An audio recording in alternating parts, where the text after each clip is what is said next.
ప్రయాణం చేయకూడదు. అయ్యా, దేవుడి గురించి ఏమి తెలుసు? యోబు మాట్లాడతాడు 19వ అధ్యాయం 25వ వచనం. రెండు నిమిషాలు ముగిస్తానండి. అయితే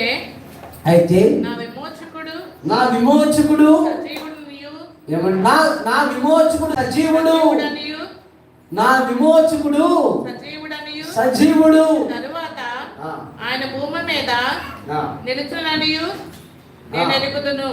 దేవునికి మహిమ కలుగును గాక. యోబుకి ఏం తెలుసుకున్నాడు?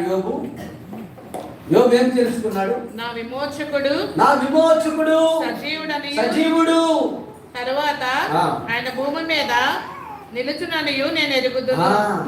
యోబు దేవుడు బ్రతికే ఉన్నాడు అని తెలుసుకున్నాడు. యోబు దేవుడు రక్షించేవాడు అని తెలుసుకున్నాడు.